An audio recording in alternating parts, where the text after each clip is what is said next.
Good afternoon, New York, and the rest of our listeners around the globe. My name is June Stoyer, and I'm the host of the Organic View radio show. Our podcast is available on iTunes, Zune, and all major podcast providers. So if you can't catch the show live, you can download it or simply use our free podcast player, which is available on our website at www.theorganicview.com. If you'd like to connect with us, please post a question on our wall on Facebook or send me a tweet at June Stoyer on Twitter. If you'd like to be on the show or would like to find out about sponsorship opportunities, please contact us at questions@theorganicview.com. Today's show is sponsored by MyMumble.com, one of the leading voice chat service providers with locations all over the world. MyMumble offers free 5-seat voice chat service for life, as well as higher capacity plans for any group that requires a secure environment for confidential communication. Listeners of The Organic View can receive 15% off on monthly recurring power servers by using the coupon code ORGVIEW. For more promotional offers, please visit our website at www.theorganicview.com. Also, don't forget to check out our contest section on our website for your chance to win one of our cool prizes. For more information, please visit www.theorganicview.com/contests. If you talk to random strangers and ask them to describe what being obese means, you will receive a myriad of answers. However, if you surf the web and peruse celebrity photos, most of the time you'll find articles labeling someone as obese, even if it happens to be a woman who's pregnant. This actually happened earlier this year to Kelly Clarkson, who just gave birth to her first child. How obsessed is our society with weight? On today's show, I have the pleasure of welcoming Professor Harriet Brown, author of the best-selling book, Body of Truth, How Science, History, and Culture Drive Our Obsession with Weight and What We Can Do About It. So I'd like to welcome to the show Harriet Brown. Good afternoon, Harriet, and welcome to the show. Thanks so much for having me, June. Harriet, I really enjoyed this book. It addressed so many different issues, and more importantly, it addressed the money machine that's behind it, which we'll get to in a minute. But before we begin, can you please tell our audience a little bit about yourself and what prompted you to write the book? Sure. I have been a writer, journalist, magazine editor for all of my career pretty much. I do a lot of writing about health, especially mental health, but the last 10 years or so I've been researching and writing a lot about food and eating disorders and body image, some of which was prompted by my own history with struggling with body image and weight, and some of which was prompted by the fact that I have a daughter who struggled with an eating disorder for a while. So that all kind of pushed that to the front of my mind and also I think sensitized me to the idea that these are subjects that we are immersed in all the time. We don't even realize what we're thinking and how other issues sort of affect how we think and feel about these things, but they're very important to us. So I set out to write the book to sort of put out there to people some of the things I had learned in delving into the research that surprised me, that go counter to the messages that we get most of the time, and so that people can, make up their own minds, basically, make their own choices about how they want to incorporate these issues, these ideas, how they want to think about health and physicality for themselves. You had a number of reviews on Amazon, and I have to say they were all fantastic, very supportive of your work, and they were reviews that really went into depth as far as how the book helped the individual person, what they got out of it, so on and so forth. However, there was one comment that I thought was interesting. There was a comment in which the individual said, all this book is really saying that it's the only way to lose weight. What do you have to say in response to this? Well, what I would say is that the person who left that comment definitely did not read the book, which has nothing to do with weight loss. It's certainly not a diet book. In fact, the book looks at some of the things that we are told over and over again about dieting, about weight loss, about the need to lose weight, and kind of deconstructs them, looks at what research supports those ideas or doesn't, what do we actually know about the relationship between weight and health, and what are we just assuming. And ultimately, I hope that readers can take this information and make up their own minds about, how to go forward in terms of promoting their own positive health. Let's talk about the scientific definition of overweight. What exactly is the definition? That is a great question. You're classified as overweight if your BMI, which is your body mass index, falls somewhere between 25 and 29.9. So what the BMI, in case listeners don't know what it is, it's a simple ratio between your height and your weight. It doesn't tell you anything about how much lean muscle mass you have or how much body fat you have, or it tells you nothing except, this is the relationship between this height and this weight. And it has become, it's not a new measure. It was invented in the 1830s by a mathematician who specifically said, I'm using this to look at populations, and it should never be applied to an individual person or used as a way to tell us something about someone's health, which, of course, is exactly how it is used today. So classifications of overweight and obesity are now made going by the BMI chart, which is, we could argue about how accurate it is, but we know that it's especially inaccurate for certain classes of people. If you're very short, for example, the ratio between height and weight will be skewed. It's off for people who are African American. It's off for athletes who have a lot of muscles, which of course weigh more than fat. So, but it is now used like, if you go to your doctor and you are diagnosed with obesity, what that means is your BMI is over 30. If you're diagnosed with overweight, your BMI is over 25. How long has society been consumed with weight? What a good question. Really, it's been in the last, I would say, 125 years. I mean, it's definitely been something that Greek philosophers wrote about it. Aristotle wrote about moderation. But we have never been as obsessed with this subject as we have, especially in the last 30 to 40 years. And the sort of cultural pressure to lose weight, to be thin, really got started in the 1880s to 1900, and that was a time when there was a lot of cultural change happening. Industrialization was going on. Food was suddenly more available. For most of human history, our problem was how to get enough to eat, not having too much to eat. And suddenly, around the 1880s, food got cheaper. It also started to be processed, so it started to lose some of its nutritional value. And there was a crop of immigrants, people coming into this country from Eastern Europe that were physically very different from the people who had already been here. They were, they tended to be shorter, they tended to be stockier, one of the things I find really interesting is that part of the way thinness has acquired its elite status was those people who were already here wanted to differentiate themselves from these newer, stockier immigrants. So, for lots and lots of different reasons, it began to be much better to be thin and considered much lower class to be larger. That's really interesting, especially when you think about the different parts of the world where food is not abundant and the struggles that we've had as a society to produce enough food. Mm-hmm. If you think about the people that journeyed here from Europe, especially, for example, in Italy, where there was widespread famine, and when they settled here in America, these immigrants felt that to eat well was to be well. Mm-hmm.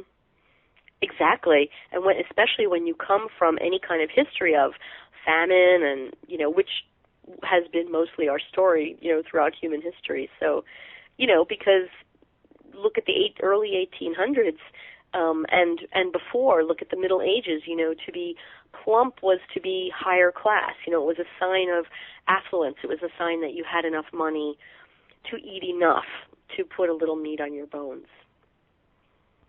At what age do children absorb information about weight? Do you know? I couldn't give you an exact age, but I can tell you that people have been studying this exact thing, and they have found very strong preferences in kids 2 years old at this point. I mean, I would say, especially given the fact that we are so media saturated now and that, infants and toddlers are using smartphones, and they're online, and they're watching TV, and they're, exposed to so many messages, and that these messages they're exposed to are so relentless. It's not really surprising that when they look at 2- and 3-year-olds, those kids will say things like, I don't want to be the fat one, or when they're given a row of kids with various differences, maybe there's a kid in a wheelchair, and there's a fat kid, and there's a kid with glasses, and there's, whatever. Invariably, the one that is the least popular will be the fat kid. They know it, they get it on a very fundamental level. They've got the score, and they know that we live in a culture that really stigmatizes obesity, fat, overweight, whatever you want to call it, and they take in those lessons really early, which is really scary because, as adults, hopefully it's hard enough for us to sort of use our intelligence and what we know to counter some of the stigma that's out there, but, kids don't have that ability. They're like little sponges. They absorb what we tell them and what we show them, and they're definitely absorbing it. Does confidence in yourself really make a difference? And how can you undo and re-imprint negative patterns of behavior that was taught to us as children when it comes to our weight? Well, self-confidence is one of those sort of funny, slippery concepts, really. I mean, I don't even know exactly what it means. I know that there's been some really interesting psychological research on self-esteem that shows that, basically each of us has a kind of baseline, of level of self-esteem. Maybe you think very well of yourself. Maybe you're insecure. What's interesting about that is that it does not correlate with your success in life. So lots and lots of people with very low self-esteem can do very well in life. And the reverse is also true, and that, accomplishing things doesn't ever seem to raise that. So, self-confidence, I'm not sure what it is really, but I guess the ability to move through the world and feel good about it. But what's good news about that is that you don't necessarily need self-confidence, to move through the world successfully. So that's sort of one piece of it. The other question you asked is a whopper, right?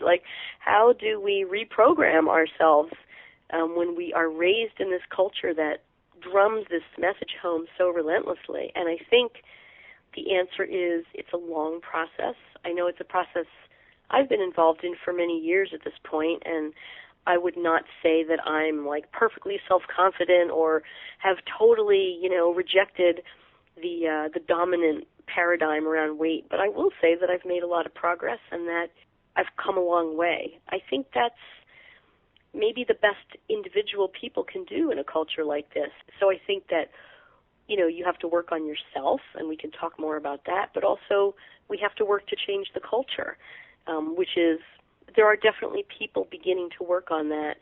I just think it's going to be a longer process, because these ideas are so deeply entrenched and there's so much money behind them. The whole advertising industry is based around the idea of making people feel bad about themselves so they can sell you something. That's not something that's going to go away or change really anytime soon. So we have to find ways to sort of combat that, to sidestep it, and that's challenging for sure. It certainly is. I know a number of people that I've met throughout the years who were thin, but as far as their health, they had so many different health issues, whether they had cholesterol issues, high blood pressure, low blood pressure, all sorts of different problems. And ideally, someone who's very heavy set would look at this person and think, oh, well, their life must be perfect. But the reality is that there's a lot more to it than just your physical weight. It's about your health, wellness, how you take care of your body. Right, and that's one of the big messages I hoped that this book would get across, is that, we have this knee-jerk assumption that we make that thin is healthy and fat is unhealthy. And I really, really, really would like to see us, decoupling those ideas, because that's simply not true. I mean, there are thin people who are very healthy. There are thin people who are not so healthy. There are fat people who are very healthy and not so healthy, and everything in between. And I think what it boils down to is it's really more about, as you say, how you treat your body, your behaviors, what you do, not so much what you are, or what you look like, or how much you weigh. But, do you get exercise? Do you eat nutritiously? Do you get enough sleep? Do you move your body in ways that feel good? There's many components to health, like you say, that have zero to do with the number on the scale. And yet that is, like we were talking about earlier, you get diagnosed with obesity by simply having a certain ratio of height to weight. It all gets reduced to that one number, and that's really a shame because it's a lot more complicated than that. I remember many years ago, I had a personal trainer who taught me some very valuable lessons about working out, weight training, all sorts of different things during the time that I hired him. And the most important lesson that I learned was to treat your body like a car. A car can't run unless you have oil and gas and the necessary fluids. And in the same token, you might have a great exterior, but if the interior is rotted, you're only going to go so far. So it was a very interesting way to put things into perspective as far as moving forward and maintaining a healthy lifestyle. So I just wanted to share that. Yeah, it always reminds me of this story. It's like an old Jewish folk tale or joke kind of, that about a miser and his dog. And, the miser doesn't like to spend money, so every day he feeds the dog a little less. And eventually the dog gets sick and dies. And he says, oh, you know what, just when I had totally trained him to live on nothing at all, he has to go and die. And that's such an apocryphal story to me because it's almost like on some level we all think, if we can only eat as little as possible and, put as little as possible into our bodies, that's the best thing. And as you say, it's really not. I love that metaphor of treat your body like a car because it needs fuel and it needs liquids and it needs, it needs rest, it needs all sorts of things. Thank you. I appreciate that. I just found that if you really think about that analogy, it will help you as far as any goals you're looking to achieve, especially when it comes to maintaining a healthy regimen. Mm-hmm. I mean, you can't have too much gas, but you can't drive on fumes. No, you can't. You need the proper balance, and every so often you need a checkup, in the form of a tune-up. But in any event, it's quite an interesting analogy. My next question is, just how big is the dieting industry? It's huge. I think this year it was more than $60 billion. And it is growing rapidly, especially if you take into account the sort of newer elements of it, which would be like bariatric surgery and everything that gets wrapped up into that. So there is a lot of money at stake, and it's fascinating to me fascinating in a disturbing way, because I think anyone who has dieted more than once in their life, which is probably most of us, knows that diets really don't work in the long run. That it's not that hard for most people to lose some weight in the short term, but keeping it off is, very, very difficult. And so it's like they have a built-in audience, but that audience is predicated on the fact that, the products they sell, dieting products, do not do what they are supposed to do. And yet we go back over and over again, spending our money, and often damaging our health, in this quest to be thin, to lose weight, to keep it off. So, yeah, it's a big, big business. There's lots of money involved. There's lots of big corporations involved, and it's something that needs, I think, a little more attention. Because I think a lot of us feel like, well, dieting, okay, maybe it's hard to keep the weight off, but it's probably my fault if I don't keep the weight off. And, it can't hurt me, right? I mean, even if I don't keep the weight off, it's probably good for me. And the reality is actually the opposite, that dieting not only doesn't make you thinner or healthier, but it can actively damage your health. there's a lot wrapped up into that, too. I couldn't agree more. I remember as a teenager buying Dexatrim because there was so much pressure. I was involved with different sports and whatnot, and the coaches would have us work out all the time, but the thing is that there was so much pressure to be thin. And I remember taking Dexatrim when I woke up, and then another pill before a game, and that is just so incredibly bad for your heart. Yeah. Yeah. No, lots of people have died from taking supplements and medications that are supposed to, fen, remember that? Oh, yeah. Yeah, so, but even the ones that aren't so medically bad, I mean, I grew up, I never did Dexatrim, but do you remember the AIDS diet, the AYDS? Oh, yeah. Yeah, like popping those the little caramel. Right. Yeah, the little, yeah. Right. All kinds of crazy things that we did, and, when, I think back, I could have been teaching myself to eat well. I could have been, learning to love exercise, which I did come to much later in life. I could have been spending my time and energy on much more important things.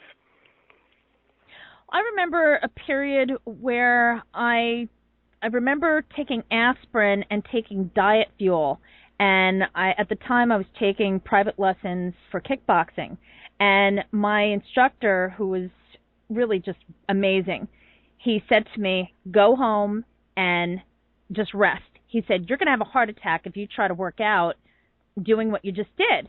And I remember another situation where I was, I didn't listen to him. So, of course, I'm taking the stuff, and I passed out of my doctor's office. My doctor basically read me the riot act. And he really just came down hard on me. He said, what are you trying to do, kill yourself? And at the time, I was in fabulous shape. It's just that the little last couple of extra pounds I was so eager to take off. And when you're young and you don't realize what you're doing to your body because society is pushing this image on you, it's amazing what we do to ourselves. Yeah, well, and even the concept of those last few pounds, I mean, it sounds like your body had gotten to a place where, as you say, you were in excellent shape, you felt good, you were athletic, and yet you thought there were a few more pounds that needed to go, and so I think it's important to look at where those ideas come from, because if we actually listen to our bodies, they tend to settle in places that feel good, and where they work well and where they do what you need them to do, and I think that should be the measure of, oh, I'm healthy, I'm fit, rather than, oh, those last few pounds. But we all feel that way, at some point or another. It's impossible not to in this culture. You go into quite a bit of detail about the miracle cures, and then you venture to a place where I'm so happy that you did, and you talk about the infamous Dr. Oz. What did you discover? Well, I was really interested to, first of all, I never watched his show, so I actually did watch it for this, and, I was surprised and disappointed to see him hawking, is the only word you can really use, hawking these totally unproven diet cures, putting that in quotes. And so he's a well-respected, doctor. He's a gifted surgeon and has done a lot of good. So, but he was called up before a Senate subcommittee, and Senator McCaskill from Missouri basically confronted him about this and said, you're a good doctor, you're well-trained, you know these things don't work. You know it, and yet you go on the air and you sell them to people and you promote them and you tell people that they work. This is a huge cognitive dissonance. How can you do that? And I was totally floored by his answer to her, which was, well, yes, I know they don't work, but I feel like it's important to give people hope. And I was floored by that because if you really think about it, what he is saying is it's so important to us to be thin that even a false hope of becoming thin is better than saying to people, sorry, your body is just meant to be 10 pounds heavier or whatever, and you're not going to be thin. Like, that is considered to be such a devastating thing that it's better to go on the air and lie and destroy your reputation. And that's so sad to me on so many levels. But it's not surprising. No, it's not surprising, because that is, in fact, where we put value in this culture, right? I mean, it's better to be thin. I mean, every time they do those studies where they ask people, would you rather be blind than be fat? I mean, people would rather be almost anything. They'd rather lose 10 years of their lives than be fat. They'd rather lose a limb, get divorced, be depressed. Anything is better than being fat in this culture. And that, too, is so sad to me. Really sad. It's interesting that you mentioned hope. I remember in graduate school learning about Max Factor, and when he was asked about why he got into the cosmetic industry, his response was he gives women hope. And it's one thing to sell a lipstick, but it's another to actually give people information about a product that could be, in fact, detrimental to their health. And that is, unfortunately, the typical snake oil salesman routine that we've seen for how many years? Right. Yeah, and I would agree. It's a little, lipstick is a different concept than fen for sure, but at the heart, they both are based on the same thing, which is that you're not okay the way you are, and you have to have hope of being better, whatever better means to you, prettier, thinner, more attractive, whatever. And I think that's kind of the way our culture is organized. We're a culture of self-improvement, right? We always think we should be better and stronger and, lift ourselves up by our bootstraps, metaphorically as well as physically. So, but, that has a price, and there's a dark side to it, and that's exactly what you're talking about. There's a show called Botched, and I'm not a big fan of reality shows at all. In fact, I hardly ever watch TV, but this is a show that I find interesting, especially the lengths that some people will go to in order to be what they view to be perfect. And it really is horrible to see what people subject themselves to. I don't know that show, but I'm guessing from the title that it's about plastic surgery. Yeah, well, it's the quest to be perfect. It's the quest to be thin. It's the quest to be something that is in that person's mind as far as what perfection consists of. And it's quite interesting when you take a look at society as a whole and start to analyze where these patterns of behavior are coming from and who actually stands to profit from that perception. Right. So that's one of the great things that I got out of the book Body of Truth. And once again, you really touched upon so many different areas. I'm glad somebody said it. Well, it needs to be said, and it's hardly news, right? I mean, we've known this for a long time, but wow, I don't know where we got the idea that we're supposed to be perfect. I mean, I really don't know where that came from. Human beings, by definition, are imperfect, and perfection would be so boring, really. I mean, difference is what makes us human and interesting, I think. I couldn't agree more. And this brings me to the next subject, which is a campaign that you address, and you actually talk about how it's more damaging than helpful, and that's Michelle Obama's Let's Move campaign. What are your thoughts about this campaign? My thoughts about it are that I think the First Lady has some incredibly wonderful ideas for promoting health around for kids and adults. Everything from solving the problem of food deserts to encouraging joyful movement and making nutrition fun and all that. That's all great stuff, bringing back recess, all that stuff. My problem with it, and it's not just my problem, there's a lot of people who have this problem with it, is that it's all framed around obesity. It's all framed around, as she says, solving the problem of childhood obesity within a generation. And so, again, it's focusing on weight rather than health. And, you might say, well, why is that a problem? I mean, at least there's some good ideas there. And I think it's a problem because, for a lot of reasons, but the main one being, people come in different shapes and sizes. And forget about adults. Not every kid is going to have the same body type and style. And basically what you're doing is saying, you're only acceptable, you're only healthy, you're only okay if you fit into this ideal or if you aspire to this ideal. And as we know, as we've been talking about and haven't even touched on, the lengths that people go to meet those ideals are often very unhealthy. And so you've taken this positive message, but you're turning it in a negative way. And I think the other big problem with it is that I know this because I've talked to kids and I've talked to teens about it. Kids who are heavier than the norm feel like the message is, you're bad. We want to get rid of you. And I really don't think that's what the First Lady intends. I hope that's not what she intends. But that is how people experience it.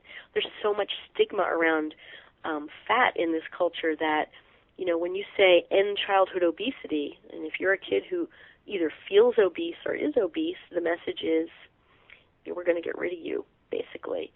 And of course, the flip side of that is, and you're only okay if you're thinner. And so, I think we would all be so much better off if we could just separate these ideas, put the issues of weight aside. Frankly, it's much more complicated, the relationship between weight and health, than we think it is. So let's just put that aside and focus on the things that we know improve our health, because we do know a lot about that. And we know how to, move more and eat better and all of the things that do make us healthier. So I would love to see the message shift to just focusing on those things and just dropping the weight stuff, at least for now. What advice do you have for parents who do want to promote well-being with their children? I would recommend to them a couple of things. One is, as we've been talking about, focus on health, not weight. Don't comment about your kids' weights. There's a sort of new move around right now. A couple of researchers who are hammering on this idea that parents don't know that their kids are overweight or obese, and they must know. And it's ridiculous. I mean, if you weigh more than most of your peers, whether you're 8 years old or 28, you know it. You're told it all the time. You see it. You see it reflected around you in media. So the idea that people don't know that they're heavier is ridiculous. So I think that it's really never helpful to comment on a kid's weight, to talk about it, to frame a conversation around it. But what is helpful as a parent is, again, to promote healthy things, to model good relationship with food and exercise, to not comment about your own weight. I know this is something I was guilty of when my girls were young.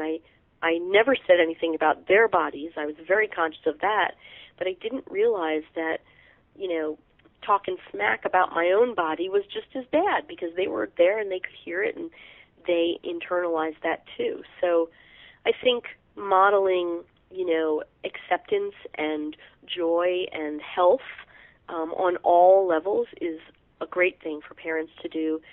And if you're a parent and you're kind of wrestling with some of this stuff, I would highly recommend the work of a therapist named Ellen Satter, Satter. She's written a number of books on kids and food and weight and parents and the whole sort of feeding relationship between parents and kids. And I think there's a lot of wisdom there, and I know I've learned a lot from those books myself. And you quote her quite a bit, and in one section she defines normal eating. Could you share that with our listeners? I don't have the definition in front of me, but what I love about it is that she actually does describe normal eating, because it's really hard in this culture to know what's normal, right? I mean, most of us think that, and I teach at a university and I talk to my students about these things, and they say, I don't know what's normal eating. And Satter talks about, coming to the table hungry, eating till you're full, not just stopping because you think you should. Being in touch with your body's true messages, whether it's, I'm really, really craving a salad today, or, I really want a cookie today, and that's okay. But it's some people would describe what she's talking about as competent eating or intuitive eating, but what it basically means is being more in touch with your body's cues of hunger and fullness and paying attention to them and honoring them and saying, okay, my body is telling me what it needs today and what it wants, and that's okay. I'm going to listen to that. Harriet, what would you like our listeners to take away from the book Body of Truth? I would like people to be able to let up on themselves a little bit. You know, I think we're so hard on ourselves when it comes to our bodies, body size and shape, and, you know, I was bad, I ate a cookie, I was good, I ate nothing but lettuce. I would love for people to be able to relax, because when you're so tense and judgmental about everything you do, when you're so self-critical and when you hate your body or, you know, wish it was very different, those things do not promote good health. They certainly don't feel good. You know, it's not a fun way to live. And I think it's totally unnecessary. If you can relax and pay attention to your body's signals and understand that, you know, the process of shifting gears in this culture is a slow one. It took me years to realize that I actually love exercise, certain kinds of exercise anyway, because I was so conditioned to think of it as a punishment, you know, or as something I had to do to burn off calories. But eventually I was able to realize, oh my God, I love riding my bike. I love it so much. It makes me happy. It doesn't make me thinner. You know, it could make me thinner or maybe it wouldn't, but it doesn't matter. What matters is that I love it and it's good for me. I think if we can be kinder to ourselves and to other people and say, you know what, people come in different shapes and sizes, and that's okay, and that I am going to be kinder to myself and not walk around hating myself. You know, I think that would be a huge improvement in quality of life for so many of us. I think it's great that you just shared that, because my yoga instructor is constantly saying, if this is the only thing that you've done today for yourself, just know that it's an act of loving yourself, and I think that's fantastic. I think it's such a great message to get across to people, and for people to remember that when you do good things for your body that make you feel good and are also good for your body, making those conscious choices really does make a difference on the impact of your health, or how they impact your health, rather. It really does. Yeah. It's, once again, Body of Truth is an excellent book, very well written. Harriet, thank you so much for being on the show today. Could you share with our listeners the information about your website and how they can connect with you on social media? Sure. My website is just harrietbrown.com, and you can find me on Twitter at Harriet Brown, very simple, and LinkedIn. And, you know, I'm pretty easy to find, and my contact info is all on my website, too. So I love to hear from readers, and I love to interact. So please feel free to drop me a line. And you also have a couple of other books. Could you share those titles with our listeners? Sure. The book I did before this was called Brave Girl Eating, A Family's Struggle with Anorexia, and it's a work of science journalism and a memoir about our daughter's struggle with anorexia and what we learned in helping her recover from it.